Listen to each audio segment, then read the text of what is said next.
तो basically CCNA में हम सबसे पहले डे वन में क्या पढ़ते हैं आप लोग, ओसाई मॉडल। अब बहुत से स्टूडेंट्स को क्वेरी रहती है, सर ओसाई मॉडल किस लिए पढ़ रहे हैं हम लोग। तो मैं आपको ब्रीफ सेशन एक बता दूं कि ओसाई मॉडल की हेल्प से आप लेयर्स की इंफॉर्मेशन पढ़ सकते हो। किसकी? लेयर्स। और क्या पढ़ सकते हो इसकी हेल्प से? इसकी हेल्प से आपको हेडर इंफॉर्मेशन पढ़ सकते हो। क्या पढ़ सकते हो आप लोग? Header information. देन उसकी हेल्प से आप एक और टेक्नोलॉजी के बारे में जानेंगे, जैसे आप आईपी एड्रेसेस क्या होते हैं। फिर बात कर सकते हो आप मैक एड्रेसेस क्या होते हैं, ये भी पढ़ेंगे आप लोग। देन एक और इंफॉर्मेशन रीड कर सकते हो कम्युनिकेशन का। किसका डियर? कम्युनिकेशन। कैसे कम्युनिकेशन होता है दो यूजर्स के बीच में। देन उसके बाद बात कर सकते हो आप डेटा फ्लो के बारे में। और फिर पढ़ सकते हो आप डेटा कैसे जनरेट होता है।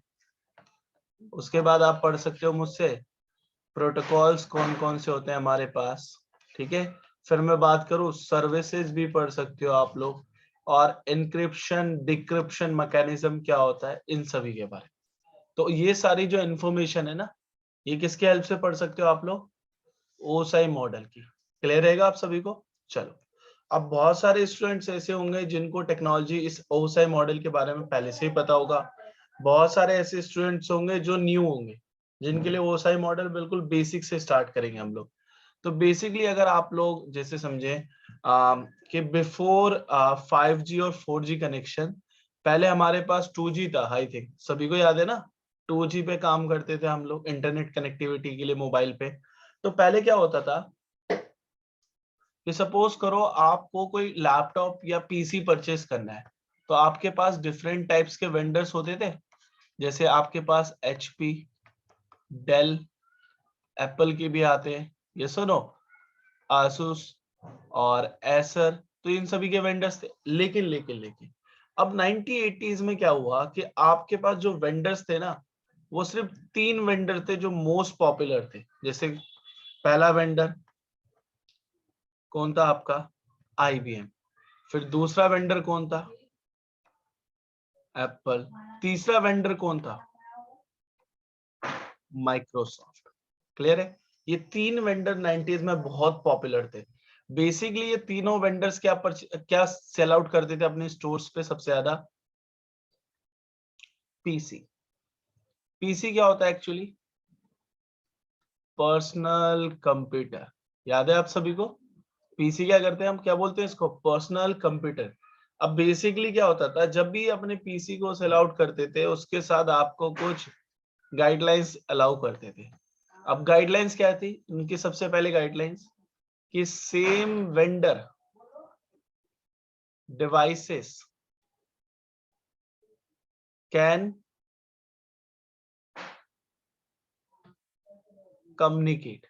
कि भाई अगर सेम वेंडर के डिवाइस है तो क्या कर सकते हैं? Communication.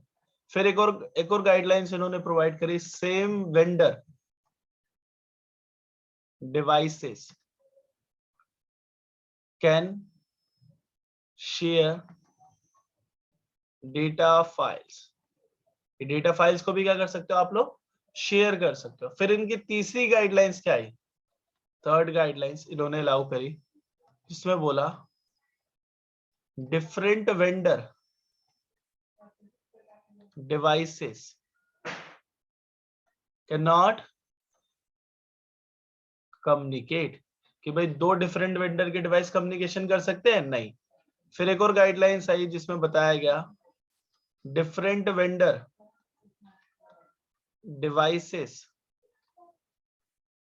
Can not share data files. क्या शेयर नहीं कर सकते ये आपस में? डेटा फाइल्स को भी शेयर नहीं कर सकते। चलो 90s में अगर आपके पास सपोज कर लेता हूं यहीं पर बता दूं, तो जैसे फॉर एग्जांपल एक यूजर है जिसका नाम है बॉब, और बॉब के पास जो पर्सनल कंप्यूटर है वो किस वेंडर का है डियर? आप लोगों को दिख रहा है किस वेंडर का है बॉब के पास पीसी? आईबीएम। एक और वेंडर का पीसी परचेज कर रखा है, लेकिन ये यूजर कौन है? सैम। इसने परचेज कर रखा है फॉर एग्जांपल माइक्रोसॉफ्ट का। तो बेसिकली ये दोनों लैन केबल से कनेक्टेड है। और बॉब अगर कोई डेटा फाइल को शेयर करना चाहता है, एक्सेल की, पीडीएफ की, या कोई भी फाइल है, तो क्या ये बॉब अपने पीसी से सैम के पीसी पे ट्रांसमिट कर पाएगा 90s में, जब ये डिफरेंट वेंडर्स नहीं थे, बहुत सारे, सिर्फ 3 ही वेंडर्स थे, IBM, एप्पल, माइक्रोसॉफ्ट। क्या कम्युनिकेशन हो पाता था? डेटा फाइल्स ट्रांसफर कर सकते थे एक दूसरे को? नहीं, ये पॉसिबल ही नहीं था ना डेटा को शेयर करने के लिए, क्योंकि उनकी गाइडलाइंस क्या थी कि सेम वेंडर के डिवाइसेस होने चाहिए। तो बेसिकली क्या हुआ, ISO एक ऑर्गेनाइजेशन है, इसे बोलते हैं international standard of organisation. ISO एक ऑर्गेनाइजेशन है, मैं लिख देता हूं यहाँ पे। इन्होंने क्या करा, डेवलप करा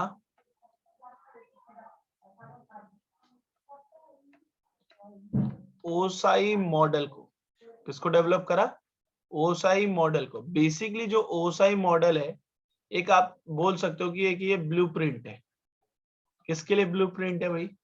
कि हार्डवेयर के लिए, हार्डवेयर और सॉफ्टवेयर के लिए, कि जब भी कोई वेंडर डिवाइसेस को बनाएगा तो इस हार्डवेयर और सॉफ्टवेयर के मैनुअल को फॉलो करेगा। क्लियर है? अब बेसिकली ओसाई मॉडल आपका फिजिकल अवेलेबल नहीं होता, ये कैसा होता है? लॉजिकल। इसलिए हम इसे क्या बोलते हैं? Logical reference model. एक्चुअली कैसा मॉडल है ये? Logical reference model. अब इसको बनाने का जो ईयर था 1979 था, और फिर इसमें चेंजेस डालते डालते 1984 तक गया। क्लियर है? कोई पूछे डेवलप्ड बाय विच ईयर, तो 1979 में बना था और चेंजेस होते होते 1984 तक गया था। अब ओसाई मॉडल में आपको कुछ लेयर्स प्रोवाइड करी गई। कैसी लेयर्स थी? बेसिकली मैं यहाँ पे लिखूं,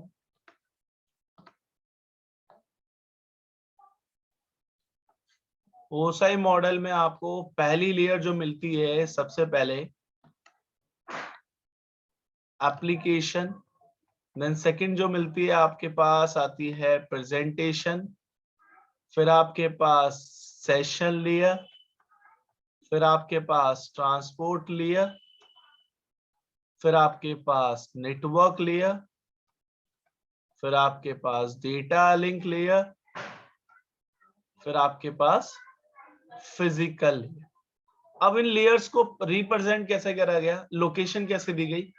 तो layer 1, layer 2, layer 3, layer 4, layer 5, layer 6 and layer 7। अब बेसिकली नाउअडेज जो एक सिंगल यूजर है, मैं यहाँ पे लिख देता हूं, जैसे एक यूजर है और ये यूजर कौन है? For example Bob. बॉब इनमें से किस किस लेयर को यूज करता है? बेसिकली अगर बॉब के पास एक पीसी है तो सबसे पहले इस पीसी पे हार्डवेयर डिवाइसेस होंगे। क्लियर है? उन सभी हार्डवेयर डिवाइसेस को जो मैन्युफैक्चर ऑर्गेनाइजेशन थी उसने किसके हेल्प से बनाया होगा? ओएसआई मॉडल की हेल्प से, क्योंकि इसको डिफरेंट वेंडर में कम्युनिकेशन कराना है ओएसआई की हेल्प से। तो इन्होंने क्या करा, बॉब का पीसी जो था वो किसके परचेज हुआ हुआ था? आईबीएम का। तो आईबीएम जब भी कोई डिवाइस को मैन्युफैक्चर करेगा तो वो कौन से मॉडल को प्रेफर करेगा? सबसे पहले ओएसआई मॉडल को। ओएसआई मॉडल क्या करता था? To help communicate two different vendors devices। दो डिफरेंट वेंडर्स के डिवाइसेस के साथ कम्युनिकेशन करने की अलाउ करता है। तो बेसिकली जैसे ही वो आपका डिवाइस रेडी हुआ तो इसमें आप पहले सबसे पहले क्या इंस्टॉल करते हो? Operating system. जब आप ऑपरेटिंग सिस्टम इंस्टॉल करते हो तो बेसिकली आप सबसे पहले कौन सी लेयर को चेक करते हो? लेयर 7। ऑपरेटिंग सिस्टम कैसे एक्ट करता है? As a application.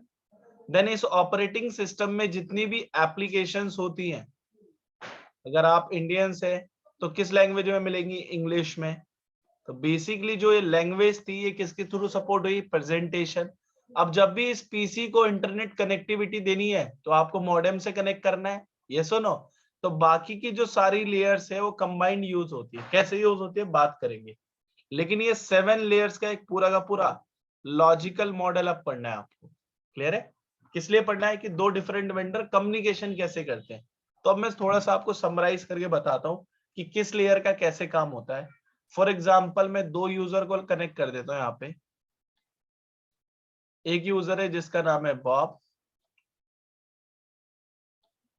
एक यूजर है सैम। अच्छा, आप में से कितने ऐसे यूजर हैं जो बता सकते हैं कम्युनिकेशन करने के लिए कितने मेथड है? कम्युनिकेशन करने के लिए दो डिफरेंट वेंडर्स को, एक होती है आपके पास वायर टेक्नोलॉजी, एक होती है आपके पास वायरलेस टेक्नोलॉजी। क्लियर है? वॉइस आ रही है सभी को? चलो, जो वायर टेक्नोलॉजी होती है कैसे होती है? पूरी की पूरी फिजिकली, ये सुनो। और जो वायरलेस टेक्नोलॉजी होती है इसके लिए क्या कनेक्ट करनी पड़ती है आपको? रेडियो सिग्नल्स आते हैं, ये सुनो। तो जो मैं कनेक्टिविटी देने वाला हूँ वो कौन सी है आपकी? वायर्ड, इन दोनों के बीच में। तो फिजिकली कनेक्टिविटी करने के लिए मैंने एक केबल लगा दी। ये मेरा PC1 है और ये मेरा कौन है भाई? PC2। चल, अब बेसिकली जैसे ही वायर्ड प्लग इन हुई दोनों साइड पे, अब ये रेडी है कम्युनिकेशन करने के लिए, क्योंकि मैंने क्या यूज कर ली है? ईथरनेट टेक्नोलॉजी की केबल। क्या यूज करिए? ईथरनेट टेक्नोलॉजी की एक केबल, जो किस टेक्नोलॉजी में आती है कम्युनिकेशन कराने के लिए? वायर्ड में।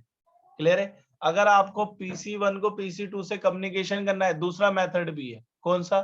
कि भाई यहाँ पर हम क्या कनेक्ट कर लेंगे? वाईफाई। जो वाईफाई होगा वो किसके थ्रू कनेक्ट होगा? हमारे रेडियो सिग्नल्स के थ्रू। क्लियर है? तो दोनों मेथड से आप कम्युनिकेशन करा सकते हैं। अब देखो, मैं PC1 और PC2 का कम्युनिकेशन कराऊंगा, लेकिन उसमें थोड़ा सा OSI को ब्रीफ करते चलूंगा। तो बॉब है यहाँ पे एक PC आपका सैम का है, तो दोनों को कनेक्ट कर लो। ये PC1 है, ये PC2 है।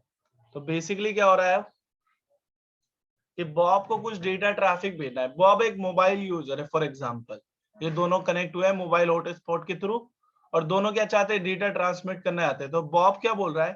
भाई सबसे पहले जो है ना, मैंने एक एप्लीकेशन यूज करी। अब एप्लीकेशन यूज करनी पड़ेगी, कौन सी लेयर पे यूज होगी वो? आपकी एप्लीकेशन लेयर पे। अब ये कैसे पता चलता है कि बॉब को एप्लीकेशन लेयर यूज करनी है, कौन सी लेयर? तो बॉब क्या बोल रहा है? मैं बैठा हुआ हूँ सेंडर साइड पे, मैं आपको डेटा भेजूंगा आज। तो ये क्या बोल रहा है? मैं बैठा हूं आपका फ्रॉम सेंडर साइड पे। और सैम क्या बोल रहा है? मैं डेटा को रिसीव करूंगा। तो ये क्या बोल रहा है? From receiver side. तो दोनों अलग अलग साइड पे बैठे हुए। अब कौन सा डिवाइस सबसे पहले कौन सी लेयर को यूज करेगा? तो बॉब बोला है कि डेटा ट्रांसमिट करने के लिए मेरे पास बहुत सारी एप्लीकेशंस है। फॉर एग्जांपल, मैं क्रोम वेब ब्राउजर के थ्रू भी कर सकता हूँ। फॉर एग्जांपल, मैं FTP सर्वर्स के भी थ्रू एग्जांपल है। या मैं आपके लिए एक व्हाट्सएप एप्लीकेशन यूज कर लूं डेटा ट्रांसमिट करने के लिए। भाई पिक्चर्स कैसे फॉरवर्ड सेंड करते हो आप लोग? इसके एप्लीकेशन के थ्रू भी। तो बॉब क्या बोल रहा है? मेरे पास डिफरेंट टाइप्स ऑफ एप्लीकेशन है। तो बॉब ने एक फ्री एप्लीकेशन यूज करी, एप्लीकेशन का नाम है आपका व्हाट्सएप। अब जो व्हाट्सएप थी उसको प्ले स्टोर से डाउनलोड करेंगे, यानी ये जो APK फाइल में मिलती है आपको, या अगर आप विंडोज यूजर है तो .exe फाइल में आएगी, या एप्पल OS में है तो .dmg में आएगी।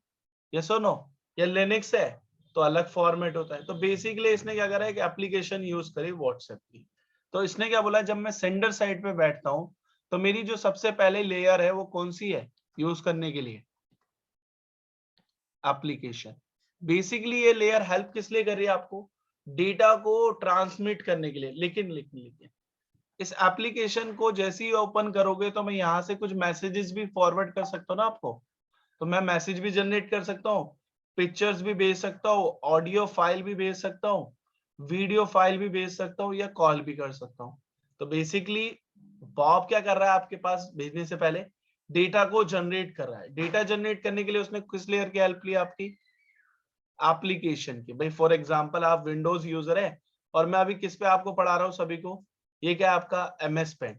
फॉर एग्जांपल किसी यूजर ने कैलकुलेटर ओपन करा और 2+2 करा, तो इस पे भी क्या हो रहा है? डेटा बैकएंड में जनरेट हो रहा है। या आपने नोटपैड यूज करा, फॉर एग्जांपल आपने नोटपैड यूज करा, उस पर कोई भी मैसेज लिखा, तो ये भी क्या कर रहे हो आप लोग? डेटा को जनरेट। और बेसिकली आप देखो, जब भी आप कैलकुलेटर को ओपन करोगे तो इस पे क्या लिखा हुआ है? EPP। दैट मीन्स कि ये क्या है आपकी?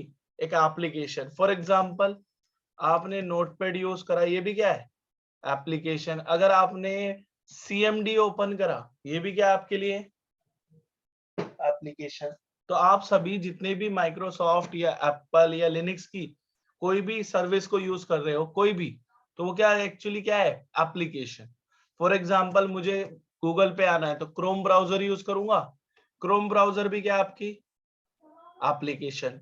तो सबसे पहले डेटा के जनरेट करने के लिए यूजर किससे इंटरेक्ट होता है, आपका एप्लीकेशन से।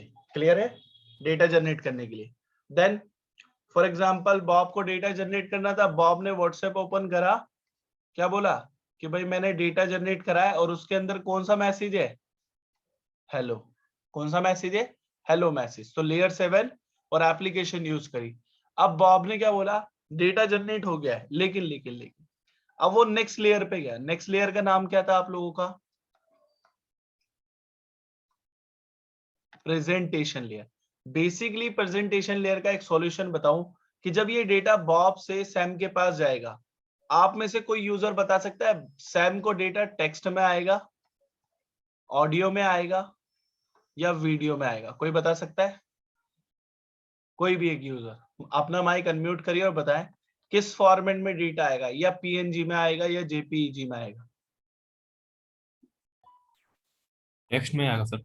टेक्स्ट में आएगा। बेसिकली भेजा ही किसमें मैंने उसको, टेक्स्ट में, हेलो मैसेज लिख के। तो ये क्या होता है कि बैकएंड में रिस्पॉन्सिबिलिटी कौन ले रहा है, ये पर्सन। इसका नाम क्या लिखा हुआ है, प्रेजेंटेशन लेयर। अगर आप डेटा टेक्स्ट में भेजोगे तो टेक्स्ट में हैंडओवर करेगा। अगर आप डेटा को किस में भेजोगे, ऑडियो फाइल में, तो ऑडियो फाइल ही रिसीव होगी। फॉर एग्जांपल लाइव सिनेरियो ले लूं, चलो आप लोग सभी व्हाट्सएप यूज कर रहे हो, और आप आई थिंक आप लोग सभी व्हाट्सएप ग्रुप में भी हो। तो मैं यहाँ पे क्या लिख रहा हूँ, सभी को हेलो।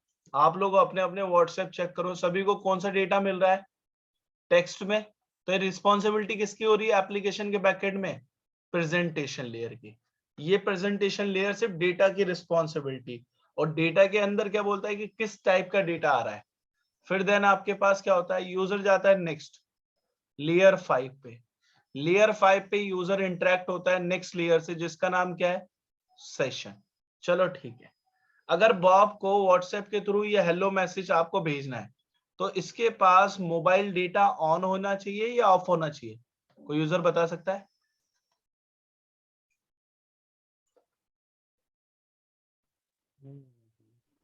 ऑन होना मोबाइल चाहिए। डेटा ऑन होना चाहिए। चलो हाँ ठीक है, सर। आपने बोला बॉब के पास मोबाइल डेटा ऑन है, लेकिन मैंने क्या बोला, बॉब के पास तो है लेकिन सैम के पास मोबाइल डेटा क्या हो रखा है, ऑफ। क्या बॉब डेटा को डिलीवर कर सकता है उसके पास, सैम के पास? यस, क्योंकि वो किस साइड पे बैठा हुआ है, सेंडर साइड पे। उसे तो सिर्फ अपनी कनेक्टिविटी चेक करनी है कि मेरा मोबाइल डेटा ऑन है या ऑफ है। तो बेसिकली जो सेशन लेयर का काम है ना बैकएंड में, सिर्फ आपकी कनेक्टिविटी को चेक कर रहा है। किसको, कनेक्टिविटी को, कि डेटा भेजने से पहले मैं दोनों की कनेक्टिविटी क्या होनी चाहिए, ऑन। दोनों की कनेक्टिविटी क्या होनी चाहिए, ऑन। चलो ठीक है, मान लिया अगर इधर ऑन है और इधर ऑफ है, तो बॉब की साइड से डेटा ट्रांसमिट हो गया, लेकिन सैम क्या कहेगा कि मेरे पास अभी मोबाइल डेटा कनेक्शन क्या है, ऑफ। तो जो आपका डेटा था हेलो मैसेज, वो कहां पर रहेगा, कहां पर रहता है डेटा आपका, व्हाट्सएप के डेटाबेस में। जैसे ही इसका मोबाइल डेटा क्या होगा, ऑन, तो ये आपके थ्रू नहीं लेगा। अब ये डेटा कहां से पिक कर रहा है, व्हाट्सएप के डेटाबेस सर्वर के थ्रू। चलो ठीक है, अब आ जाओ नेक्स्ट। सेशन लेयर का अगर इतना बेसिक क्लियर है तो अब जो है लेयर 4 है। लेयर 4 की रिस्पॉन्सिबिलिटी बहुत इंपॉर्टेंट होती है। इसका नाम होता है ट्रांसपोर्ट लेयर। बेसिकली अगर मैं आपसे एक क्वेश्चन पूछूं, आप में से ऐसे कितने यूजर है ये काम करते हैं जो मैं लिख रहा हूं, कितने ऐसे यूजर है जो ये सर्विस यूज करते हैं, नेट बैंकिंग। नेट बैंकिंग से जब भी आप कोई अमाउंट को ट्रांसफर करते हो या अमाउंट को रिसीव करते हो, तो आई थिंक आप लोगों को पता होगा आपके पास ये दो मैसेज आते हैं, यस और नो? कौन कौन से, डेबिट और क्रेडिट के। फॉर एग्जाम्पल अगर आप नेट बैंकिंग यूज कर रहे हो और ये दोनों मैसेज नहीं आए, क्या आप में से कोई ऐसा यूजर है बता पाए अमाउंट डिटेक्ट हुआ है या नहीं, अमाउंट ऐड हुआ है या नहीं? कोई रिस्पॉन्सिबिलिटी होगी ऐसी? नहीं। क्योंकि नेट बैंकिंग के थ्रू अगर आप जो भी ट्रांजेक्शन करते हो तो उसके लिए आपको कुछ मैसेजेस रिसीव होते हैं। सेम ट्रांसपोर्ट लेयर का काम है। ट्रांसपोर्ट लेयर पे दो ब्रदर्स होते हैं, वो कौन कौन से? एक बोलता है मैं हूं भाई रिलायबल, एक क्या बोलता है मैं हूं अनरिलायबल। अब देखो, इस डेटा को भेजने के लिए, हेलो मैसेज भेजने के लिए, फॉर एग्जांपल मैंने अनरिलायबल यूज कर लिया, यूएन का मतलब अनरिलायबल, और मैंने डेटा बॉब से सैम को दे दिया। सैम ने डेटा रिसीव करा, एक्सेप्ट करके रिसीव कर लिया, और क्या बोल रहा है, अब आप वेट कर रहे थे डिलीवर का मैसेज आने के लिए। लास्ट टाइम अगर आप लोगों को पता होगा, कुछ ईयर्स बैक जाओगे तो व्हाट्सएप में सिर्फ एक ही टिक आता था, याद है आप में से किसी को? आप लोग यूज करते हो ना, तो आई थिंक आप लोगों को पता भी होगा कि व्हाट्सएप में सिर्फ एक ही टिक आता था। ऐसा क्यों था? क्या ये डिलीवरी बता पाता था? नहीं। लेकिन कुछ टाइम के बाद आपके पास कितने टिक आने लगे? 2 टिक्स, एक सेंडिंग का और एक रिसीविंग का। क्लियर है? तो ये 2 टिक किस लिए आने लगे कि डेटा जब भी जाएगा वेट करोगे कि सैम को मैसेज डिलीवर हुआ है या नहीं, तो उसको डिलीवरी चेक कैसे करते थे? सैम रिटर्न बैक क्या बोलता था? I am receive your message. क्या बोलता था? I am receive your message. लेकिन अगर आप हेलो मैसेज भेजने के लिए अनरिलायबल ब्रदर्स में से यूज कर रहे हो, देन बॉब ने डेटा भेजा और सैम ने रिसीव कर लिया, लेकिन सैम कभी भी आपको क्या नहीं भेजेगा? I am receive, I am not receive, ये मैसेज नहीं आएगा। तो आपके पास परमानेंट क्या टिक हो रहा है? सिंगल। तो आप बता पाओगे डेटा डिलीवर हुआ या नहीं? ऐसी रिस्पॉन्सिबिलिटी आएगी? नहीं। तो बेसिकली क्या है, ट्रांसपोर्ट पे पहले अनरिलायबल यूज करा आपने, अब आपने इसी डेटा को भेजने के लिए किसको यूज करा? रिलायबल को। तो रिलायबल वाले ने डेटा भेजा बॉब को, बॉब से सैम को, सैम ने डेटा को रिसीव करा और रिटर्न बैक में क्या लिख के भेज दिया आपको? I am received. तो इसने क्या कर दिया? 2 टिक शो कर दी। तो बेसिकली ये जो आपको दिख रहा है डेटा के सेंड और रिसीव होने के बाद गारंटी आ रही है नहीं आ रही, वो ये 2 ब्रदर्स दे रहे हैं। तो रिलायबल वाला गारंटी लेता है, अनरिलायबल वाला गारंटी नहीं लेता है। चलो ठीक है। कई बार आपने देखा होगा कि अगर आप कुछ डाउनलोड का प्रोसेस लगाते हो, फॉर एग्जांपल 2 जीबी के डाउनलोड लगाते हो, तो बेसिकली क्या होता है, कुछ पार्ट्स में डाउनलोड होने लगती है ऑटोमेटिक।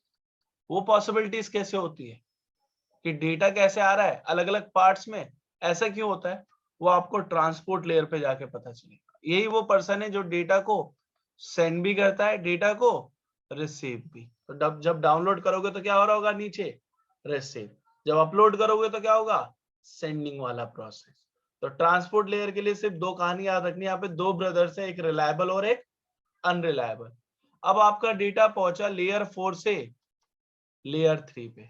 जैसे ही लेयर 3 पे डेटा आता है, यहां पर एक पर्सन आता है जिसका नाम है नेटवर्क लेयर। नेटवर्क लेयर का मतलब आप समझो, अगर आप एक ऑर्गेनाइजेशन में हो, किसमें हो भाई? एक ऑर्गेनाइजेशन में आप एम्प्लॉय हो, तो बेसिकली आपको आइडेंटिफाई कैसे करते हैं एचआरस? कोई बता सकता है? एक ऑर्गेनाइजेशन में एम्प्लॉय को आइडेंटिफाई कैसे करते हैं? नेम से? नेम से? या आपकी किससे आइडेंटिफाई होते हो आप लोग? एम्प्लॉय आईडी से। ये यही तो है, सेम ऐसे ही होता है। नेटवर्क में डिवाइसेस को आइडेंटिफाई करोगे, तो नेटवर्क में डिवाइसेस क्या कहते हैं? एक ऑर्गेनाइजेशन ही है, लेकिन आप ऑर्गेनाइजेशन की जगह उसका नाम क्या रख दिया आप लोगों ने?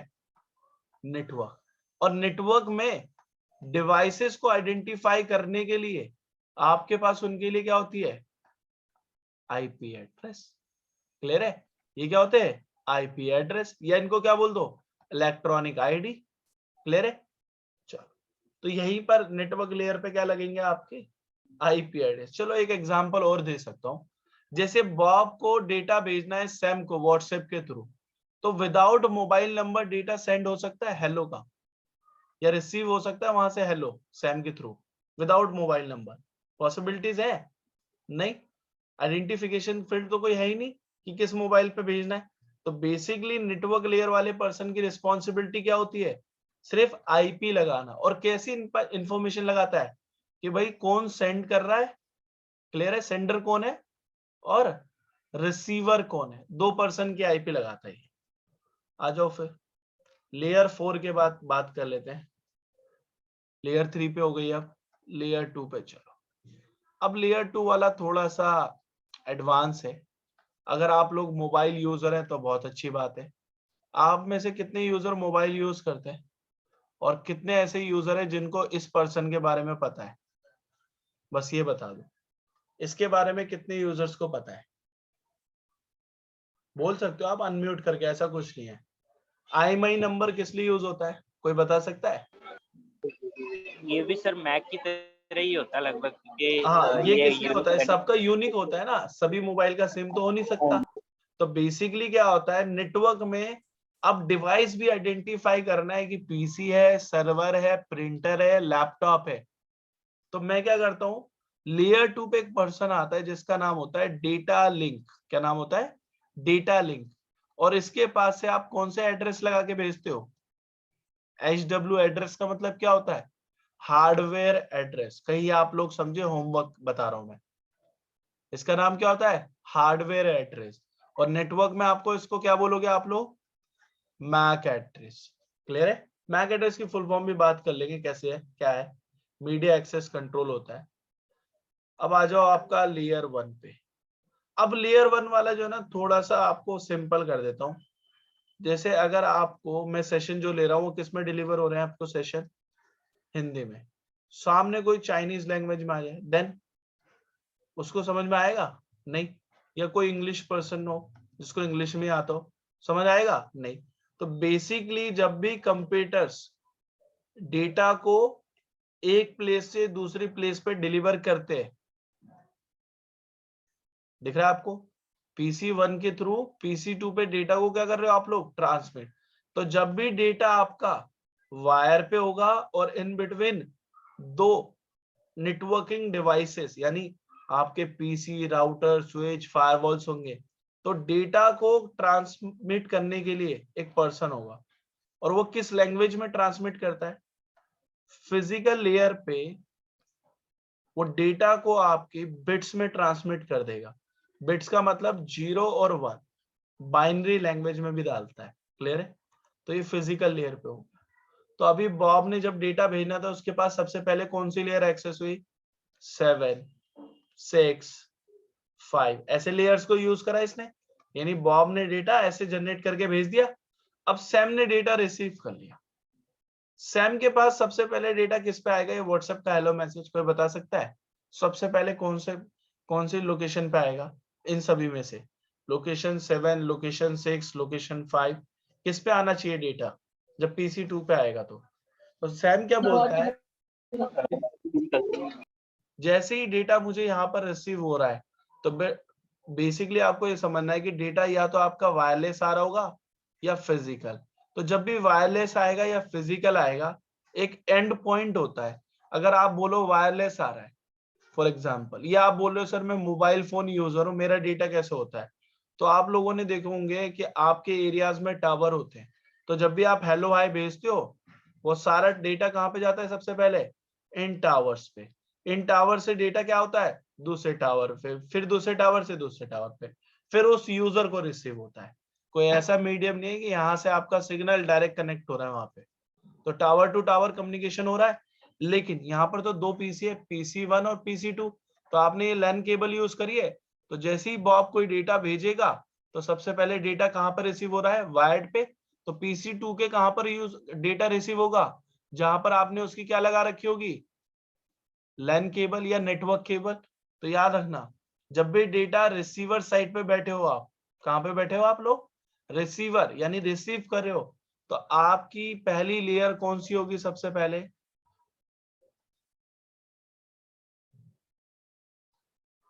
फिजिकल। और इस पे डेटा किस फॉर्मेट में आएगा? 0, 1। क्लियर है? देन डेटा आपका नीचे गया लेयर 2 पे। लेयर 2 पे कौन से एड्रेस लगाए थे बताएं आप लोग, माइक अनम्यूट करके। कौन से एड्रेस लगाए थे मैंने? HW एड्रेस, यानी हार्डवेयर एड्रेस। हार्डवेयर एड्रेस का मतलब मैक। इस पीसी का भी मैक लगा के भेजा होगा और इस पीसी का भी। देन डेटा कहां गया नीचे? फिर लेयर 3 पे।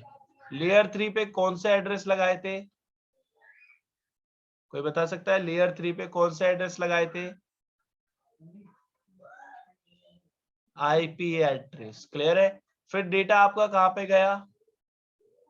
लेयर 4 पे। ऐसी तो हो रहा है ना। देखो फिजिकल डेटा नेटवर्क, फिर किस पे गया डेटा आपका? ट्रांसपोर्ट। अब ट्रांसपोर्ट लेयर पे अगर मैंने बोला कि आर का मतलब रिलायबल, कि डेटा जब भी सैम को रिसीव होगा उसको कौन सा मैसेज भेजना होगा? I am receive successfully your message. तो भाई लेयर 4 पे पता चल गया कि डेटा की डिलीवरी गारंटी करनी है नहीं। तो यहाँ पे 2 पर्सन होते हैं, एक रिलायबल और एक अनरिलायबल। फिर डेटा आपका कौन सी लेयर पे गया? नेक्स्ट लेयर 5 पे। लेयर 5 पे जाते ही क्या पता चला कि भाई आपका मोबाइल डेटा ऑन है या ऑफ। अगर ऑन होगा तो रिसीव भी हो रहा है, तभी रिसीव हुआ है, और अगर ऑन है तो आगे रिप्लाई भी करना है, ये भी पता चल गया। तो ये सेशन लेयर का काम है। देन आपका डेटा कहाँ गया? लेयर 6 पे। लेयर 6 का नाम कोई बता सकता है क्या लिखा हुआ है? प्रेजेंटेशन। प्रेजेंटेशन का मतलब कि डेटा कैसे आ रहा है, टेक्स्ट में है या ऑडियो फाइल में है। देन आपका डेटा कहां पे पहुंचा? लेयर 7 पे। और रिप्रेजेंट किसके अंदर हुआ ये मैसेज आपको? ये मैसेज कहां पर दिखा आपको? पॉपअप एप्लीकेशन, यानी आपकी भी कौन सी एप्लीकेशन पे दिखेगा ये डेटा? व्हाट्सएप पे। तो याद रखना भाई, सेंडर की कहानी बता दी और रिसीवर की भी बता दी, ठीक है। तो ये दोनों स्टोरी आपको नेटवर्क में बहुत हेल्प करने वाली है कि जब भी आपसे कोई पूछे कि सेंडर साइड कौन सी पहली लेयर होती है और रिसीवर साइड कौन सी पहली लेयर होती है। अब आ जाओ दूसरी बात पे। इसमें कोई क्वेरी तो नहीं है आप लोगों को? माइक अनम्यूट करके पूछ सकते हो, किसी को कोई भी क्वेरी हो, जैसे दीपांशु, नरेश और प्रिंस, सदबीर, क्लियर है? आप में से कोई भी यूजर, और भी कोई यूजर? चलो अब बात करते हैं आगे। देखो ओसाई मॉडल जो मैं आपको पढ़ा रहा हूं वो सबसे पहले हम किससे बात करने वाले हैं? लेयर 7। मैं सेंडर साइड पे बैठा हूं, मैं रिसीवर से नहीं पढ़ाऊंगा, मैं सेंडर साइड की कहानी बताऊंगा। तो बेसिकली आपको लेयर 7 से इंटरेक्ट करना है। लेयर 7 का मतलब किससे पढ़ना स्टार्ट करोगे आप? एप्लीकेशन लेयर से। और आई थिंक मैंने अभी एप्लीकेशन लेयर का एक छोटा सा ब्रीफ बताया था कि आप कितनी तरीके की एप्लीकेशन यूज कर रहे हो। मल्टीपल, कई बार व्हाट्सएप, फेसबुक, ये सब जो ओपन करते हो आप लोग, ये इनसाइट किसके चलती है? एप्लीकेशन के।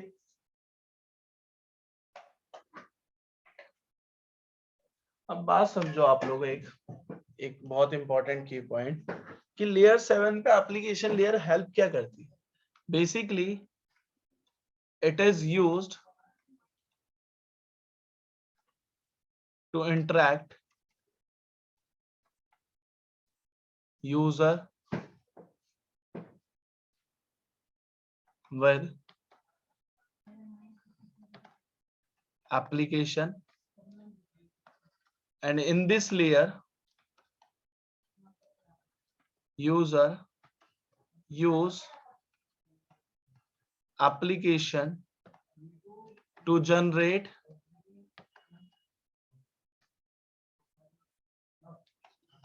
Data traffic. क्या जनरेट करने के लिए? Data traffic. अभी डेटा कर रहा था ना हेलो वाला मैसेज, तो बेसिकली एप्लीकेशन लेयर का काम है। अब एक और बात याद रखना, in this layer user also use services. क्या यूज करता है वो? कुछ सर्विसेज भी यूज करता है। किसकी हेल्प से? with the help of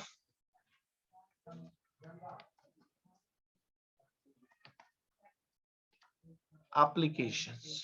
application भाई एग्जांपल के लिए WhatsApp, Chrome, Mozilla, CMD, MS paint, notepad, ये सभी तो एप्लीकेशन है डेटा जनरेट करने के लिए। चलो अगर आप नोटपैड यूज करोगे क्या google.com खुल जाएगा? बताओ आप लोग, प्रिंस, नरेश जी, सदबीर, अगर आप नोटपैड यूज करोगे तो google.com ओपन कर सकते हो? नहीं। लेकिन अगर आप क्रोम ब्राउजर यूज करोगे तो कर सकते हो ना। तो बेसिकली डिपेंड करता है एप्लीकेशन पे, ध्यान रखना है। तो एप्लीकेशन लेयर की छोटी सी एक थ्योरी क्लियर है। अब बेसिकली मुझे आपको थोड़ा सा इसमें इंपॉर्टेंट पॉइंट क्या बताना है, जो मैं कवर करूंगा। मैं बात करूंगा सबसे पहले आपको क्या पढ़ाऊंगा, सर्विसेज जो कॉमनली सभी यूजर यूज करते हैं। कौन कौन सी सर्विस होती है, जैसे HTTP, HTTPS, FTP, DNS। इन सर्विसेज को मैं एप्लीकेशन में पढ़ाऊंगा और एप्लीकेशन लेयर पे ही डेटा जनरेट करना भी सीख जाओगे साथ साथ। तो देखो मैं एक छोटा सा डायग्राम बनाता हूं जिसको आपको परमानेंट याद रखना है। ये आपको एप्लीकेशन लेयर पूरी अच्छे से पढ़ाएगा, साथ साथ रिमेनिंग ऑल लेयर्स की भी इंफॉर्मेशन देगा। तो याद रखना है कि कौन है आपके लिए, यूजर। और यूजर को किससे कनेक्ट करते हो आप, एक ऑर्गेनाइजेशन या होम यूजर हो तो किससे कनेक्ट होता है आपके, मॉडेम या बोलो वाईफाई या एक्सेस पॉइंट। और इस मॉडेम को किसके साथ कनेक्ट करते हो आप लोग, ISP के साथ। तो बेसिकली क्या है, इस यूजर को डेटा जनरेट करना है। तो भाई ये कुछ भी ओपन करें, CMD, notepad, excel file, wordpad file, notepad, PDF, ये सुनो क्या पता JPEG में भी डेटा बन सकता है। पिक्चर क्लिक करें। तो बेसिकली क्या है, मैं क्या बोल रहा हूँ, इस यूजर को डेटा जनरेट कराने के लिए मैं बहुत सारी एप्लीकेशन यूज कर सकता हूँ, लेकिन मैं क्या यूज करने वाला हूँ, क्या यूज करने वाला हूँ, ब्राउजर। ब्राउजर भी बहुत सारे, जैसे Microsoft Edge, Mozilla Firefox, internet explorer, opera, brave browser, Chrome browser, clear है, सफारी, क्लियर है, और भी बहुत सारे ब्राउजर हैं। लेकिन एंड ऑफ द डे ये ब्राउजर्स इंटरनेट की सर्विसेज यूज करने के लिए काम में आते हैं। तो अब मैं कोई भी यूज कर सकता हूं। मैं बेसिकली गूगल क्रोम यूज करने वाला हूं। क्या यूज करने वाला हूं, गूगल क्रोम। उससे डेटा कैसे जनरेट होगा उसकी बात करूंगा। जैसे इस यूजर ने गूगल क्रोम की एप्लीकेशन ओपन करी फॉर एग्जांपल। जैसे गूगल क्रोम की एप्लीकेशन यूज करते हो तो पहले क्या ओपन करते हो आप लोग, टैब। मैंने फॉर एग्जांपल टैब 1 ओपन करी। टैब 1 ओपन करते ही इस यूजर ने टैब के ऊपर क्या लिखा, CCNA, और क्या कर दिया, एंटर। जैसे ही इस यूजर ने एंटर करा ना, बेसिकली इस यूजर ने गूगल क्रोम एप्लीकेशन की हेल्प से क्या जनरेट करा है, डेटा। उस डेटा के अंदर क्या लिखा हुआ है, CCNA, और इसने ये डेटा किसको हैंड ओवर कर दिया, मॉडेम को। मॉडेम से कहां गया, ISP। देन ISP ने रिटर्न बैक रिप्लाई करा। फिर मॉडेम से कहां पर आया, यूजर, और यूजर से कहां गया, गूगल क्रोम एप्लीकेशन पे। और जैसे ही गूगल क्रोम एप्लीकेशन पे आया, आपके टैब के सबसे ऊपर टॉप में उसने क्या बता दिया, पूरा का पूरा वेबसाइट की इंफॉर्मेशन। उसने क्या लिखा, http://ccna.com। ये कंप्लीट एड्रेस आ गया। आपने तो सिर्फ एंटर क्या करा था, CCNA, लेकिन एंटर करने से पहले आपने गूगल क्रोम ओपन करा और गूगल क्रोम में टैब 1, क्लियर रहेगा। अब देखो सेम प्रोसेस दिखाता हूं। जैसे मेरा एक क्रोम है, गूगल क्रोम ब्राउजर, इसको ओपन करेंगे हम लोग। कोई भी एक ब्राउजर यूज कर सकते हो आप, कोई भी, सिर्फ ये प्रोसेस सिखा रहा हूं। जैसे गूगल क्रोम ओपन करा, अब मैं यहाँ पे टैब दिख रही है, टैब में मैंने CCNA लिखा और एंटर। जैसे एंटर करा ना CCNA लिख के, बेसिकली क्या हुआ कि डेटा जनरेट हो गया CCNA लिखते। अब डेटा जैसे एंटर हुआ, जनरेट हुआ, मॉडेम पे गया, मॉडेम ने ISP को दिया, ISP से मॉडेम, मॉडेम से फिर यूजर, और यूजर ने जो एप्लीकेशन खोली थी उस पर आ गया। अब एप्लीकेशन जो ओपन थी उसने क्या बताया कि डेटा कैसा आया हुआ है मेरे पास, जिसमें लिखा हुआ है वेबसाइट की पूरी इंफॉर्मेशन। क्या लिखा है, http://ccna.com, पूरा आ गया। अब ये कैसे आया, मैं बात की बात है, लेकिन मुझे अभी आपको क्या पढ़ाना है, एप्लीकेशन लेयर पे सर्विसेज। अब इसके आगे देखो क्या लिखा हुआ आ रहा है हेडलाइन में, http:// आई थिंक ये कोई सर्विस है। कौन सी सर्विस है इन सब में से, HTTP की, ये सुनो। अब ये सर्विस यूज किस लिए करते हो, इंटरनेट ब्राउज करने के लिए नहीं, बेसिकली एक वेब सर्विस है। इस पे सर्वर्स होस्टेड होते हैं। क्या होते हैं, सर्वर होस्टेड होते हैं। कई बार आपने किसी ऑर्गेनाइजेशन की साइट, क्लियर है, कई बार आपके सोशल मीडिया की जो साइट्स होती है वो भी होती है, लेकिन वो HTTPS पे होती है, HTTP पे नहीं होती। क्यों, बेसिकली आपको सबसे पहले मुझसे पढ़ना पड़ेगा HTTP की थ्योरी। इसका मतलब क्या होता है फुल फॉर्म की बात करें तो इसे बोलते हैं हाइपर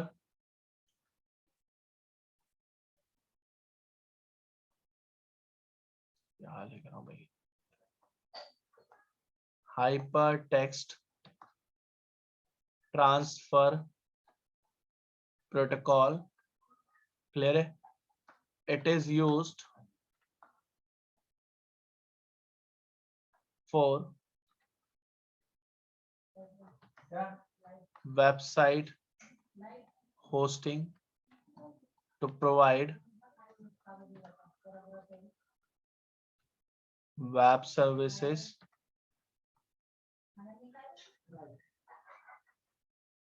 in this service.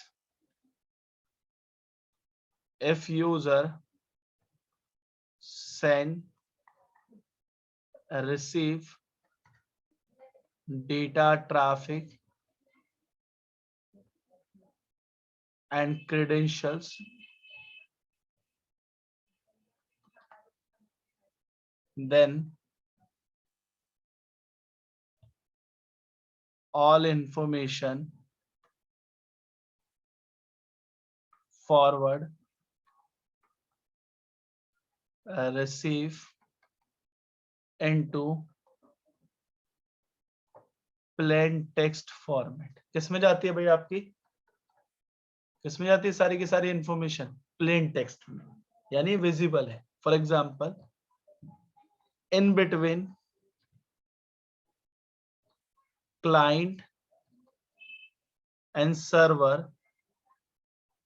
भाई देखो, ये यूजर को क्लाइंट बोल रहा है और इस आईएसपी के बैकएंड में ये सीसीएनए का सर्वर लगा हुआ कहीं पे किसी ऑर्गेनाइजेशन में। तो क्या बोला है? In between client and server connection not secure. Secure नहीं है, कोई अटैकर आपको अटैक करके आपके क्रेडेंशियल निकाल सकता है और आपका सेशन अपने साथ बना सकता है। तीसरी बात क्या बोलता है? Data encryption mechanism never perform in this service. Clear? ये डेटा इंक्रिप्शन का भी मैकेनिज्म नहीं होता। और एक रेड मार्कर से एक लाइन लिखूंगा हमेशा के लिए, if user send receive data and someone capture data then sniff all information। तो क्या कर सकता है? सारी की सारी इंफॉर्मेशन को स्निफ यानी चुरा सकता है आपसे। कैसे होगा? बात कर लेता हूँ। फॉर एग्जाम्पल ये आपके ऑर्गेनाइजेशन का मॉडेम था, यहाँ पर एक यूजर बैठा हुआ था। इस यूजर ने कुछ एप्लीकेशंस यूज करी और आपका जितना भी डेटा जाता था यूजर से आईएसपी पे, उसको क्या करने लगा? यहाँ बैठ के अपनी साइट पे कैप्चर। तो बेसिकली अब ये कौन बन गया मेरे लिए? कैप्चर करने लगा। तो अटैकर, इसने डेटा कैप्चर करा। कब करा? जैसे आपने ccna.com की वेबसाइट ओपन करी, वहां पे क्या लिखा आ रहा था? लॉगिन। लॉगिन करने के लिए उसने आपको दो इंफॉर्मेशन दी। उसने बोला अपना क्या बताओ? यूजर नेम, और क्या बताओ यहाँ पे? पासवर्ड। तो आपने यूजर नेम डाला और फिर आपने पासवर्ड एंटर करा। अब ये सारी इंफॉर्मेशन फिल करके आप पेज पे गए, आपने अपना सर्टिफिकेट डाउनलोड करा रहा था। बेसिकली इस अटैकर ने आपका सारा डेटा क्या कर लिया अपने पास बैठ के टूल से कैप्चर। और जब कैप्चर कर लिया, इसने देखा कि भाई कुछ ऐसे डेटा भी है जिसके अंदर कुछ वेबसाइट की इंफॉर्मेशन जाने।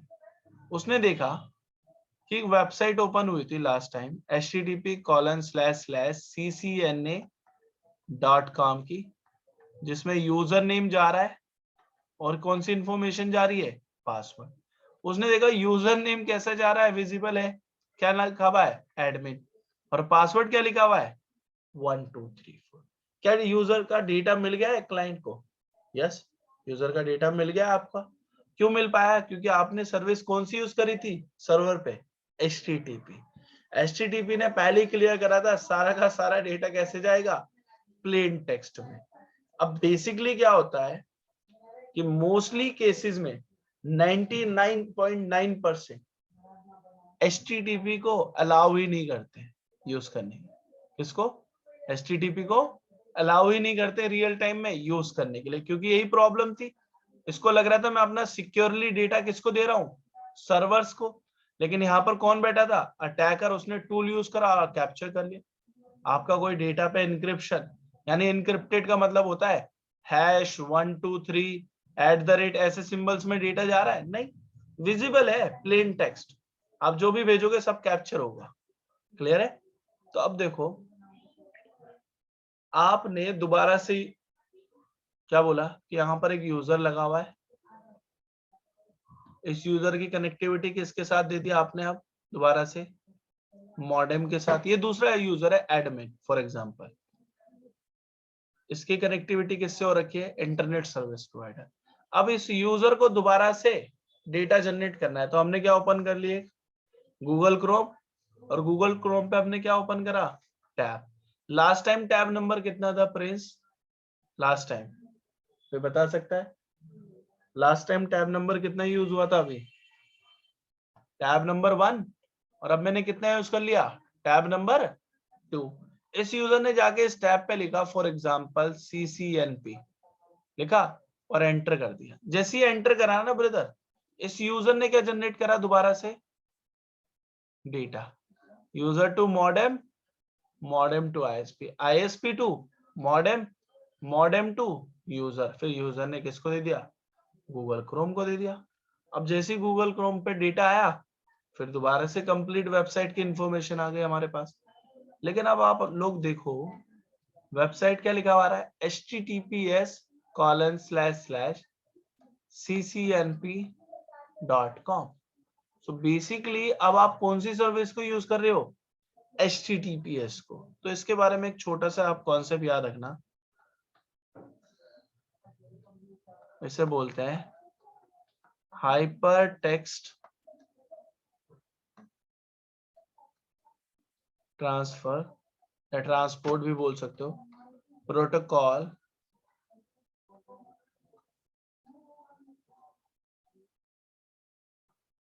सर्विस। बट ये क्या आपकी? सिक्योर। ये क्या है? कैसी है ये? सिक्योर। HTTP वाली है, लेकिन अब इसके साथ क्या ऐड हो गया है? S का मतलब क्या रखना हमेशा? क्या है ये?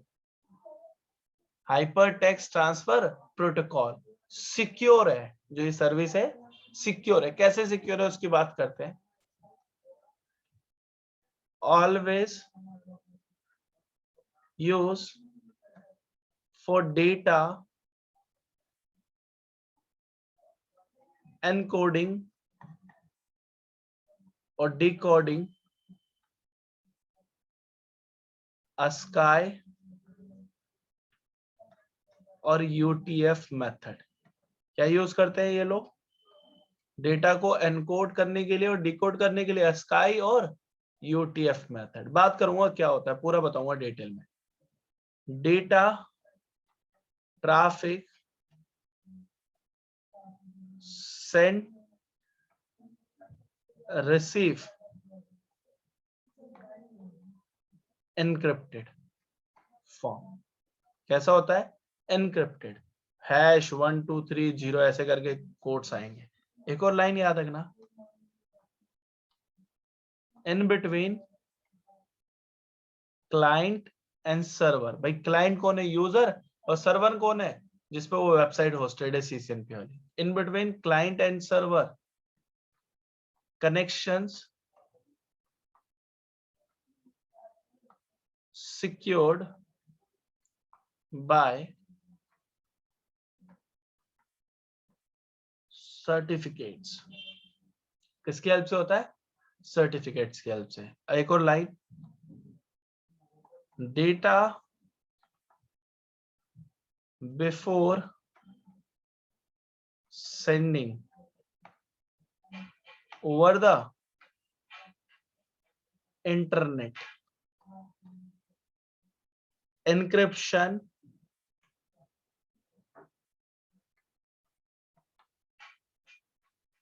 Already done. क्लियर है? कि डेटा इंटरनेट पे भेजने से पहले क्या हो जाएगा? एनक्रिप्ट हो जाएगा।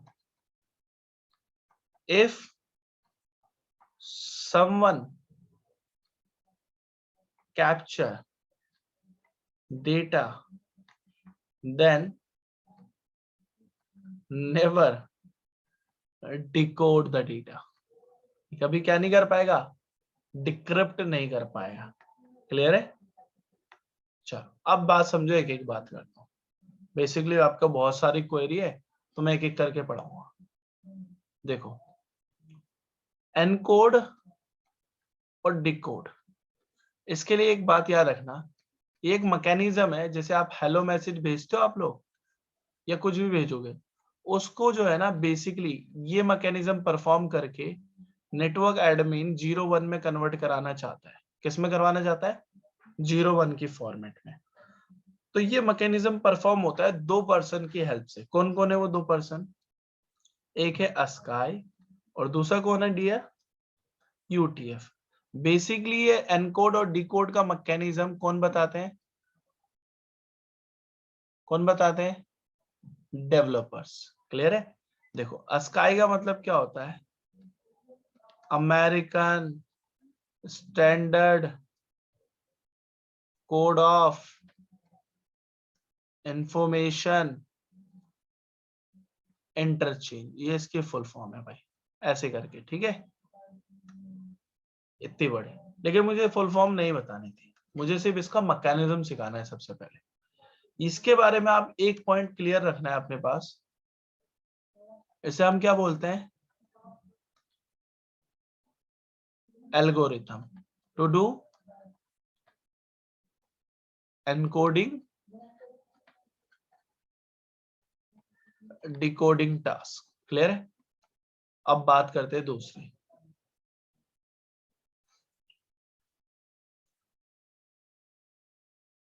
It is used 1 byte algorithm. अब देखो, ये जो 1 बाइट है ना, इसको मैं बता सकता हूँ। बेसिकली 1 बाइट में 8 बिट्स होती है, 8 बिट के कुछ आउटपुट्स होते हैं। लेकिन अभी याद रखना है कि 1 बाइट एक वैल्यू है आपके लिए, जिसके बेसिस पे आप 0-1 की क्या बनाओगे? टेबल। और इस टेबल को बनाने के लिए भी मैकेनिज्म है। बेसिकली 1 बाइट में आपको टोटल मिलती है 8 बिट, और 8 नंबर की वैल्यू को कैसे वो फिक्स करता है? 0 से स्टार्ट करेगा और 7 तक जाता है। कहां से?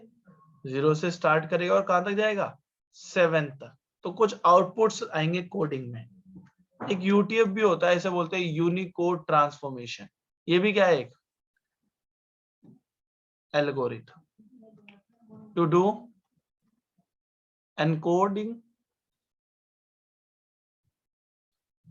And decoding. 0-1 में करेगा और सामने वाला फिर उसको डिकोड करके टेक्स्ट में ले आएगा। लेकिन याद रखना, it is used 2 byte algorithm. कितने बाइट की है ये? 2 बाइट की है। तो बेसिकली जैसे ये 2 बाइट की आती है ना, तो आई थिंक इसमें कुछ एडवांस फीचर होंगे, क्योंकि पहली वाली 1 बाइट की थी। जो 2 बाइट की है ना, उसके लिए कितने बिट्स होंगे? 1 बाइट में 8, तो 2 बाइट में कितने हो गए? 16 बिट। और इसमें जो वैल्यूज होंगी 0 से स्टार्ट होंगी, कहां तक जाएंगी? 15 तक। अब बहुत सारे स्टूडेंट्स को कंफ्यूजन हुआ, सर 0-1 तो ठीक है, लेकिन ये जो आप बता रहे हो अस्काई और यूटीएफ एनकोड ही कर रहे हो, तो 2 अलग अलग क्यों है? तो याद रखना, ASCII only support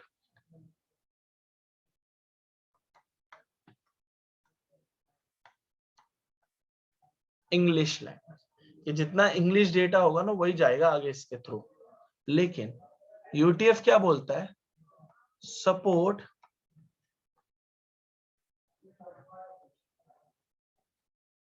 multiple languages plus emojis. कोई बता सकता है इमोजी का मतलब क्या होता है? कोई भी आप में से कोई यूजर माइक अनम्यूट करके, इमोजीज का मतलब क्या होता है? हाँ जी, आवाज आ रही है आप सभी को? इमोजीज किस लिए यूज होते हैं? कोई भी एक आइडिया? हाँ, जो आप व्हाट्सएप में भेजते हो, ये लो देख लो यार आप लोग। जैसे मैं ये दिख रहा है आपको, ये बहुत सारे इमोजीज दिख रहे हैं ना, ये जो है ना यूटीएफ सपोर्ट करता है, लेकिन अस्काई वाला सपोर्ट नहीं करता था। कई बार प्रॉब्लम आती थी जब आप वेबसाइट पे हिट करते थे। जैसे मैं आपको कुछ पुरानी यादें बताऊं, जैसे आप एक वेबसाइट ओपन कर रहे हो, फॉर एग्जांपल यहाँ पे मैं एक वेबसाइट ओपन करी, तो ऑटोमेटिकली ट्रांसलेट का ऑप्शन आता है। देखा आप लोगों ने कभी? बताओ, ट्रांसलेट करने का। जैसे मैंने यहाँ पे google.com लिखा और यहाँ पर एक ऑप्शन आ जाता था यहाँ पर कि translate into English language. Clear है? ऑटोमेटिक। ऐसा क्यों होता था?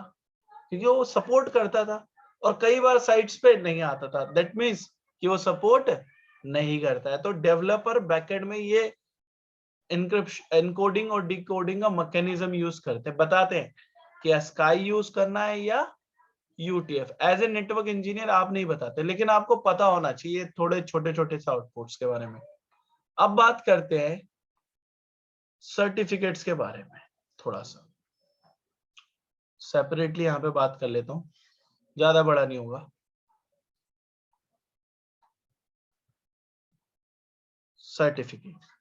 सर्टिफिकेट आपको दो तरीके से मिलते हैं। एक होता है लोकल और एक होता है भाई ग्लोबल। और ये सर्टिफिकेट किस लिए यूज होते हैं? क्लाइंट और सर्वर के लिए। कि क्लाइंट जब भी डेटा भेजने के लिए कनेक्शन बनाए और सर्वर के थ्रू, तो इन कनेक्शंस को बनाने के लिए वो क्या यूज करेंगे? कुछ सर्टिफिकेट्स। अब ये सर्टिफिकेट्स प्रोवाइड होते हैं लोकली और ग्लोबली। लोकली प्रोवाइड करने के लिए जैसे विंडोज सर्वर्स में आप ADCS बनाते हो, active directory certificate signing request भेजते हो। और ग्लोबल का मतलब DG सर्ट वाले पर्सन होते हैं। कौन होते हैं भाई? DG cert. दिखा देता हूं मैं आपको, एक लाइन में पढ़ा दूंगा इनके बारे में।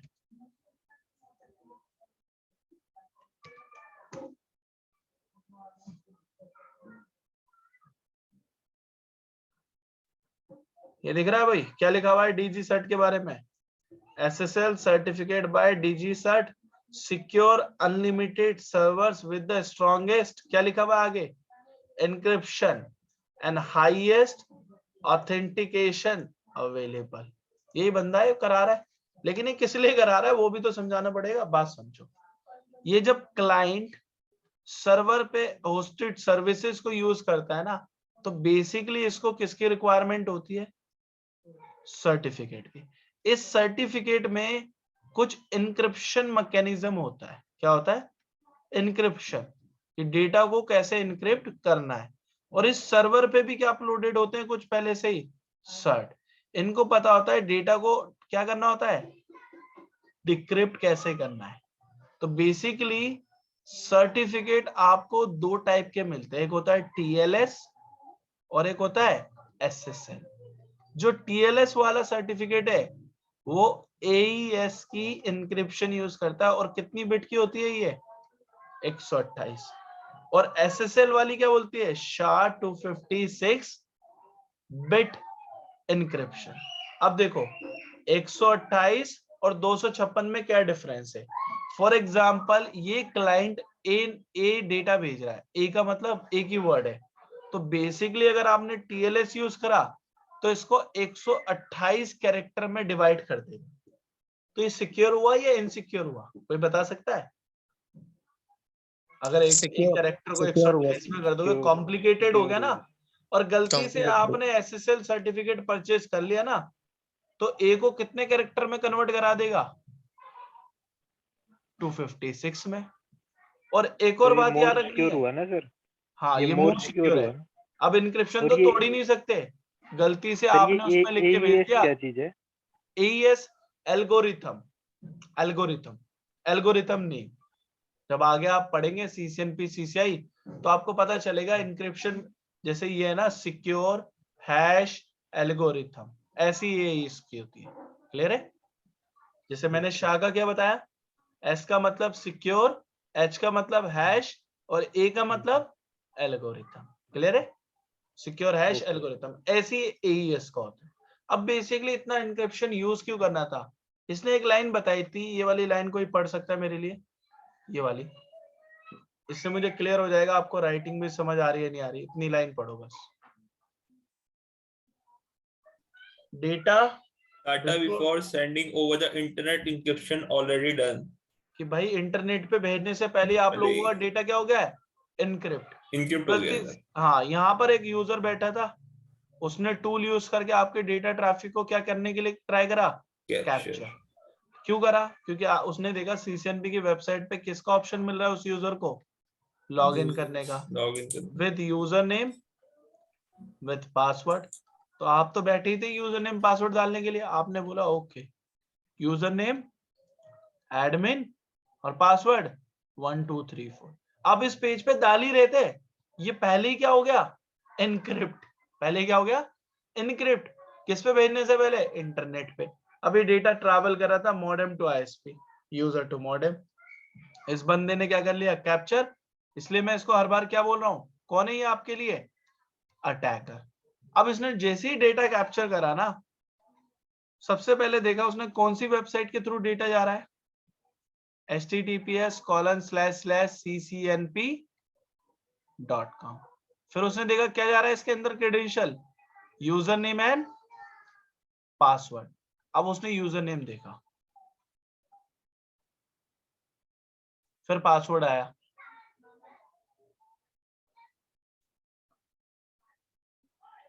अब आप लोग देख के बताओ, लास्ट टाइम तो पासवर्ड विजिबल था और यूजर नेम, अब विजिबल दिख रहा है आप लोगों को? विजिबल है? 1 2 3 4 जा रहा है क्या? नहीं। पासवर्ड तो क्या हो गया? एनक्रिप्ट। यूजर नेम भी क्या हो गया? एनक्रिप्ट। तो अब अटैकर कैप्चर नहीं कर पाता। बेसिकली जितनी भी आपको साइट्स होती है वो HTTPS मिलती है, पता कैसे चलता है? अब आप ट्रैफिक को कैप्चर तो करोगे नहीं रियल टाइम में, पता कैसे करोगे? एक ब्राउजर है जिसका नाम है मोजिला फायरफॉक्स, इससे आप बहुत इजीली सीख सकते हो। फॉर एग्जांपल मैंने एक टैब ओपन करी और यहां पर क्या लिखा? google.com। चलो इस पे यहाँ पे क्या लगा हुआ दिख रहा है भाई आप लोगों को? लॉक। क्लिक करो, यहाँ पे क्या लिखा है? Connection secure.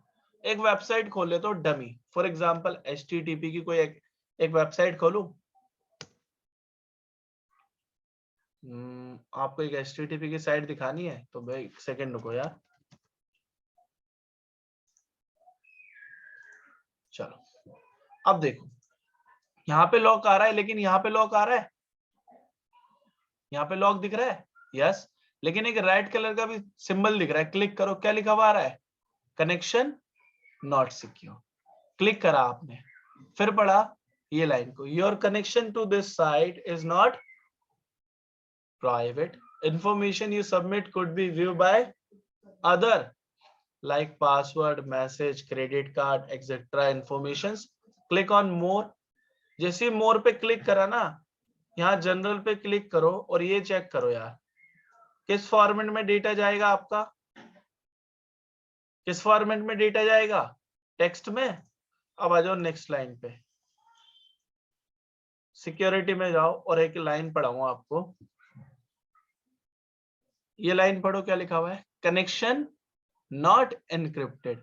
अब ये लाइन देखो, the information sent over the internet without encryption can be seen by other people while it is in transit. Transit means sending or receiving process. Clear?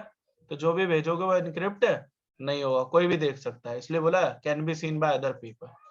But जैसे ही google.com पे गए और इस log पे click करा और connection secure है, verified by a Google trust service LLC। Click on more information, go to general. लेकिन अब यहाँ पर एक एडवांस फीचर, ये भी टेक्स्ट में भेज रहा है, लेकिन नीचे क्या बोल रहा है? कौन सा मेथड है एनकोडिंग का भैया आप लोगों का? UTF। That mean support multiple language. You can write down Hindi, English, Japanese, Chinese, Arabic, Hebrew, emojis. Clear है भाई? किसी भी लैंग्वेज में एंटर करो, सब हो जाएगा सर्च। चलो ठीक है, कोई दिक्कत नहीं। नेक्स्ट स्टेप पे गए security. Now read this line. Connection is encrypted by TLS certification. Yes or no? Encryption running 128-bit and 256. Right now TLS certificate version is 1.3. अच्छा ठीक है. अब देखो एक line. Encryption make it difficult for unauthorized people. किस लिए बनाया? कि भाई डेटा कैप्चर कर लेंगे इसलिए. अच्छा ये लाइन पढ़ो. The page you are viewing was encrypted. ठीक है, encrypt हुआ है पहले से. Before being a transmit. भाई कह रहा है पहले डेटा भेजने से पहले क्या कर दूंगा, डेटा को इंटरनेट पे भेजने से पहले encrypted हो चुका होगा. क्लियर है? तो जब भी कोई डेटा ट्रैवल करेगा इन बिटवीन यूजर्स, सो कोई देख सकता है क्या? नहीं. ये लिखो, ये लिखा है इसने.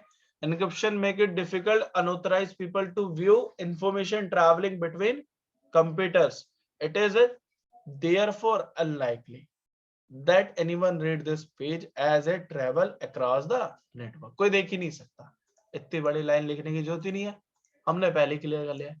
तो आई थिंक आपको दो सर्विसेज बहुत अच्छे से क्लियर हो. अब बात करता हूँ कॉमनली यूज करने वाली सर्विस जो आप सब यूज करते हो नेटवर्क में आने से पहले और नेटवर्क इंजीनियर बनने से पहले. चलो तो भाई वही बंदे लगा लेते हैं दो अपने जो थे पहले से. कौन कौन थे? User modem and then ISP. ISP clear है ना? Internet service provider.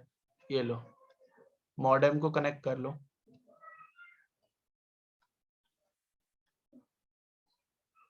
अच्छा ठीक है, अब बात समझो. इस यूजर को डेटा जनरेट करना है. इस यूजर ने दोबारा से क्या ओपन करा?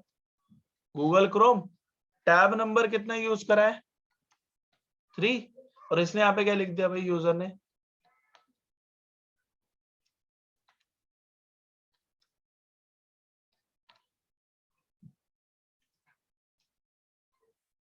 क्या लिखा हुआ है सदबे? Free antivirus download. जैसे लिख के एंटर करा, क्या जनरेट हुआ दोबारा से यूजर ने? Data. Modem, modem to ISP, then ISP to modem, then modem to user and then user to application. और आपके पास अब एक पूरी की पूरी वेबसाइट की डिटेल आ गई.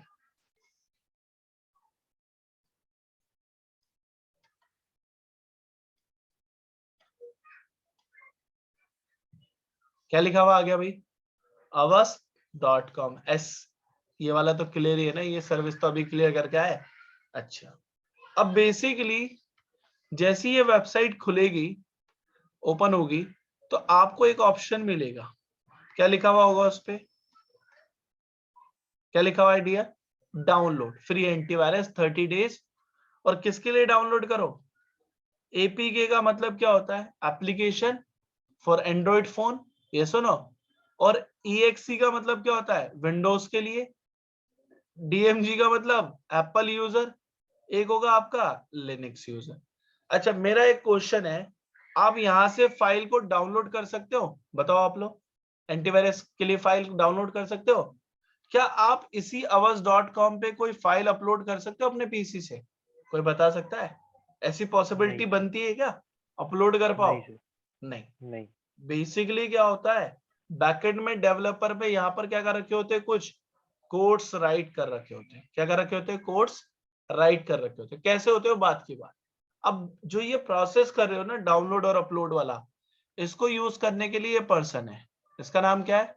FTP, file transfer protocol. It is use to do, कौन कौन से प्रोसेस करोगे? Download and upload. क्लियर है? It is use port number. क्या यूज करता है ये? Port number. स्कूल कॉलेजेस में रोल नंबर होता है, सबका सेम होता है, ये यूनिक होता है? कोई बता सकता है? पोर्ट नंबर, रोल नंबर आपके स्कूल कॉलेजेस में सबका सेम मिलता है या यूनिक होता है? As a mobile number for example unique होता है. सबको आइडेंटिफाई करने के लिए. सेम यहाँ पर यही है बंदा, पोर्ट नंबर. वही बोल रहा हूँ, याद कर लो रोल नंबर की तरह. 20 and 21। कितने बंदे हैं इसके पास? 2, 20 एंड 21। अब याद रखना FTP will create transport channel. क्या बोल रहा है ये? क्या बनाता है सबसे पहले? Transport channel. ट्रांसपोर्ट चैनल का मतलब एक पॉइंट से दूसरे पॉइंट पे एक टनल बनाता है। Then client and server will do upload, download process. Clear है भाई? ये 2 लाइन अगर आपको क्लियर है तो FTP कभी भी प्रॉब्लम नहीं करेगा। पहले क्या करता है ये? सबसे पहले क्या बनाता है? Transport channel. और फिर कौन सा टास्क करता है? Download and upload.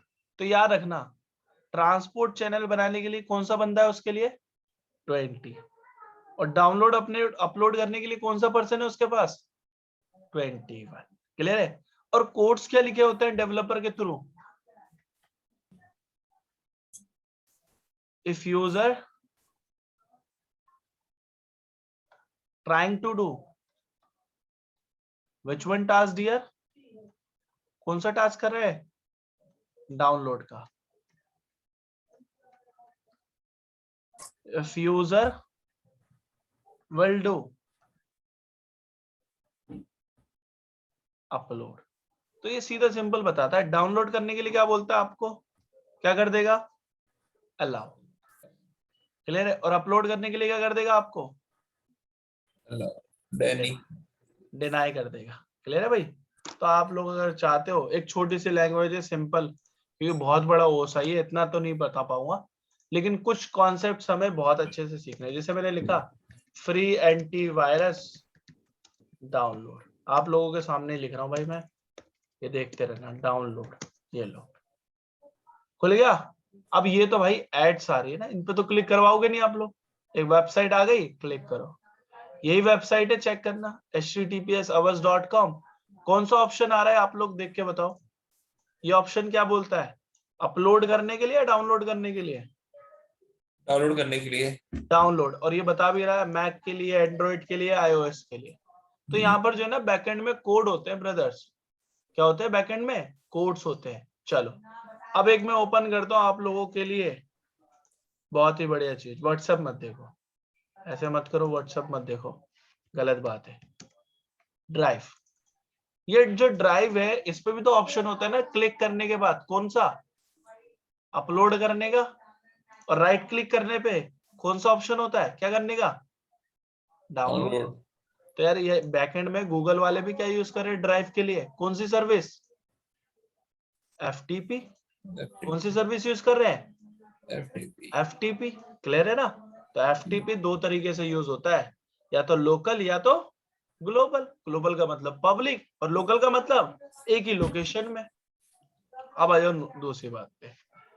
अब एक पर्सन होता है बहुत इंपॉर्टेंट, उसको पढ़ाने से पहले, कराने से पहले थ्योरी पे फोकस रखता हूं मैं। आप में से कितने ऐसे यूजर है जो DNS की फुल फॉर्म बता सकते हैं? मुझे तो पता है, लेकिन मैं आप लोगों से पूछ रहा हूँ। Domain name server. चलो एक बंदे ने तो बता दिया, और कोई? Data network centre. अच्छा चलो कोई इशू नहीं है। और इसमें भाई जो गलत बताएगा बर्गर का ऑप्शन इनेबल करेंगे, ठीक है? तो पार्टी भी करते रहेंगे और टॉपिक भी पढ़ते रहेंगे। गूगल पे का ऑप्शन भी इनेबल कर देंगे इसी में। कई बार मैं भी गलत करूंगा। चलो देखो, DNS का मतलब होता है डोमेन नेम सिस्टम। क्या होता है? सिस्टम। Domain name system. किस लिए यूज होता है? It is used to resolve name to IP। किसमें रिजॉल्व करता है ये? नेम से IP एड्रेस में। क्लियर है? और बात समझो, it is used to resolve IP2 name. अब कई बार आपने कॉलेजेस और कैंपस में देखा होगा, हाँ, रोल नंबर 21 को बुला के लाओ। कौन है रोल नंबर 21? HTTP या FTP? कोई बता सकता है? FTP 21 वाला तो वही है, FTP वाला ही यूज कर रहा था 21। तो कुछ एग्जाम्पल ऐसे समझने पड़ेंगे। अब बेसिकली क्या है, मुझे CCNA के सर्वर पे हिट करना है, तो या तो मैं उसे नेम से ढूंढूं, या मैं क्या लिख दूं 1.1.1.1, या तो नेम से क्वेरी करो या किससे क्वेरी करो, IP से। तो जब भी आप क्वेरी करते हो, उसको रिजॉल्व करने के लिए कौन पर्सन होता है? DNS। अब बेसिकली क्या होता है, एक और बात समझो, DNS provide domain name servers. क्या प्रोवाइड करता है ये? Domain name servers. क्लियर है? It is used on Cisco devices. आप इसको सिस्को डिवाइसेस पे भी यूज कर सकते हो, बना सकते हो सिस्को डिवाइसेस पे भी, और नॉन सिस्को पे भी यूज कर सकते हो, कोई इशू नहीं। एक और लाइन लिख लो, DNS यूज सम मैसेजेस। क्या यूज करता है ये? कुछ मैसेजेस यूज करता है, जैसे DNS query message, DNS reply message, और एक और लिख सकते हो DNS query not resolve message. ठीक है भाई? आप में से किसी को पता है, आप जब भी नेटवर्क में जाते हो, किसी नेटवर्क में, वहां पर DNS के IP डली होते हैं, फॉर एग्जांपल ऐसे 8888 करके, तो ये क्या होता है? जो 8.8.8.8 डालते हैं ना आपके मॉडेम में या आपके सिस्टम में, उसका मतलब होता है ये है ग्लोबल। कौन है भाई ये पर्सन? ग्लोबल। आप नेम डालो, इसकी सारी क्वेरी इस बंदे के पास जाएगी, और ये पर्सन है कौन? गूगल का DNS सर्वर। किसका है भाई? गूगल का DNS सर्वर। तो बेसिकली अब मैं आपको एक डायग्राम दिखाता हूं जिससे आपको क्लियर होगा, छोटा सा सिनेरियो। तो हमें सबसे पहले क्या बनाना पड़ेगा? एक यूजर, और यूजर को कनेक्ट कर लो आप अपने मॉडेम से या एक्सेस पॉइंट या वाईफाई से, और मॉडेम किससे कनेक्टेड होगा? आपके इंटरनेट सर्विस प्रोवाइडर। अब इस यूजर को कुछ डेटा जनरेट करना है, तो मैंने गूगल क्रोम खोला। गूगल क्रोम में टैब नंबर कितनी यूज कर रहे हैं? 4। और मैंने यहाँ पे क्या लिख दिया? For example CCNA। जैसे मैं एंटर करूंगा तो डेटा जनरेट होगा। अब जब डेटा जनरेट होगा ना, तो मैं इस यूजर के थ्रू क्या कर रहा हूं? सबसे पहले मैं CCNA साइट पे जाना चाहता हूँ, वेबसाइट पे। तो मैं यहाँ पर डेटा के साथ एक मैसेज ऐड कर रहा हूँ, जिसमें क्या लिख रहा हूँ? DNS query. और क्वेरी का मतलब क्वेश्चन कर रहा हूं कि भाई मुझे क्या बता दो इसका IP एड्रेस। मुझे आंसर में चाहिए, क्या चाहिए? उसका IP। क्लियर है? तो मैं क्वेश्चन क्या कर रहा हूँ? IP address. किसका क्वेश्चन कर रहा हूँ? कोई बता सकता है? कौन सी वेबसाइट का? CCNA का। और मुझे उसका आंसर में क्या मिलना चाहिए? IP address. अब बेसिकली क्या होता है कि ISP अपने पास भी डोमेन नेम सर्वर रखता है, और गूगल के पास भी होता है। तो फॉर एग्जांपल मैं ISP का समझा सकता हूं अभी आपको, कि ISP ने अपने पास एक DNS सर्वर बना रखा है, जिसमें उसने 3 इंफॉर्मेशन फिक्स कर रखी है। जैसे पहली इंफॉर्मेशन बता रहा है कि सर्विसेज कौन कौन सी है।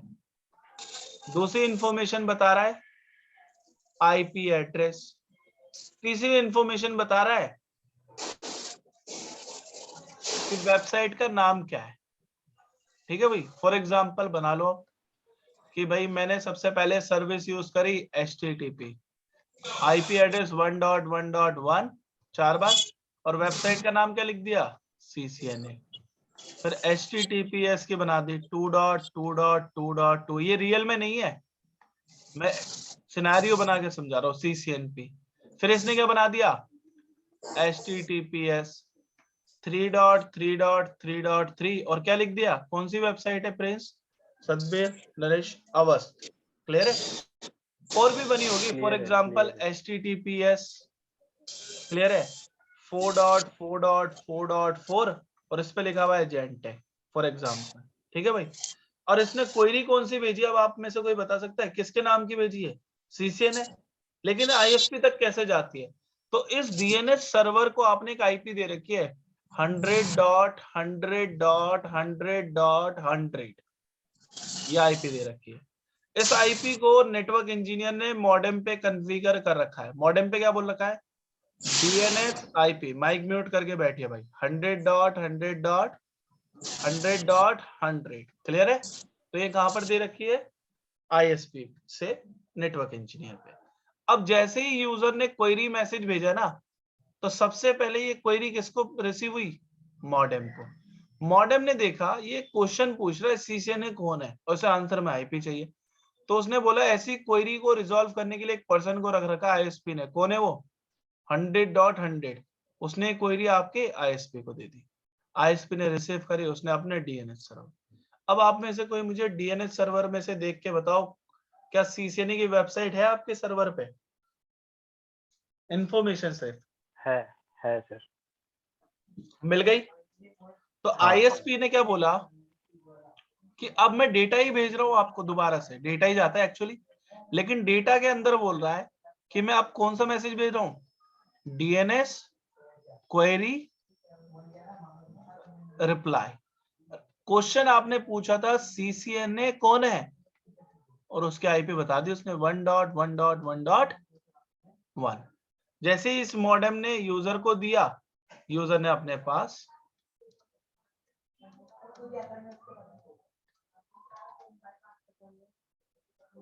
हो गया, क्लियर है, पूरी वेबसाइट ओपन हो गई।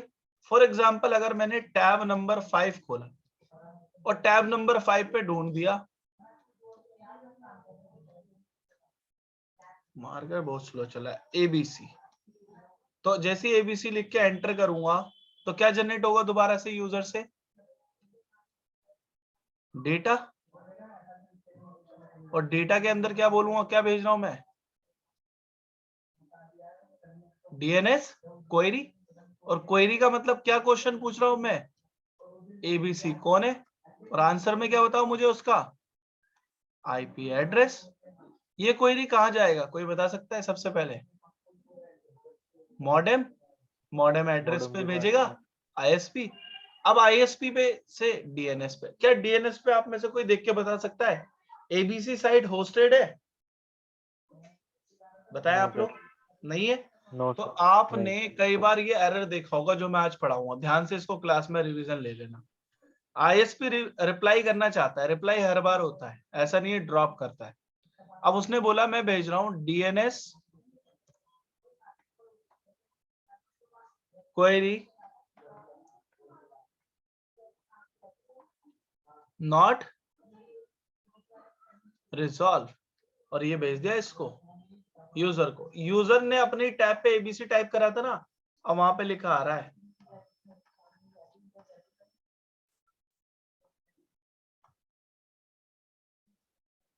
क्या लिखा हुआ आ रहा है, कोई पढ़ेगा भाई, फिर class This site cannot be reachable. अच्छा, आप लोगों ने मैसेज देखा नहीं है तो मैं आपको दिखा दूं।